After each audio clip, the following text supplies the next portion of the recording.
Beth is in her jail cell at the beginning of the episode as punishment for breaking a beer bottle over the head of a woman in episode 3.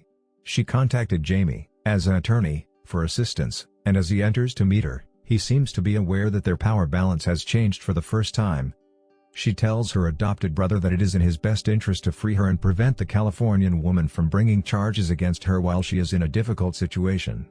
Jamie manages to get into a room with Beth's victim and tells her that she could be sued for her role in provoking Beth if she files charges. She would not be granted bail because she is from out of town and would be considered a flight risk. Jamie is careless and leaves a baby seat in the back of his car as they drive back. He hasn't told anyone in the Dutton family about his child with Christina, his assistant. Jamie, who is still driving, is being beaten up by Beth. Jamie tells that taking her to that clinic is his greatest regret. Jamie looks like he's going to crash into Beth with his car as he drives off and Beth walks down the highway. While marching through the Capitol's corridors, John Dutton was also on the offensive. He sneaks into a meeting of policy advisors with Clara, his assistant, and is unimpressed by what he hears, so he fires everyone there. The state saves approximately $1.6 million by taking this rash decision. John's problems begin when he returns to his office, where U.S. Fish and Wildlife Park officials are waiting for him. When they confront the governor about the wolves that were killed on his land, they conclude that his ranchers killed the wolves accidentally and tried to cover their tracks.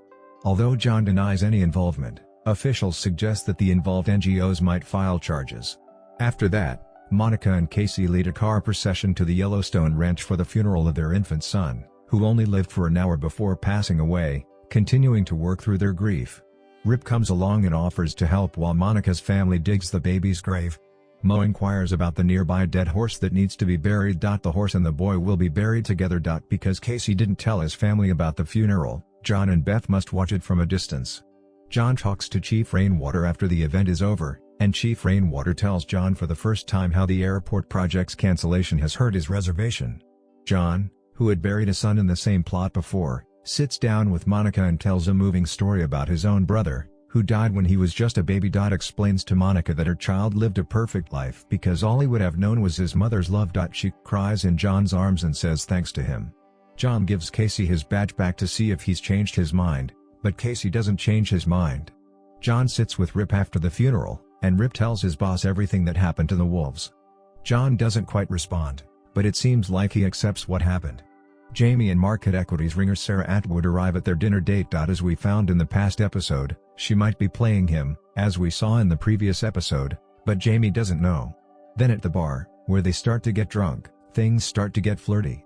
As they depart the bar in search of a peaceful location where they can have fun, Beth also monitors Jamie from the bar and follows them.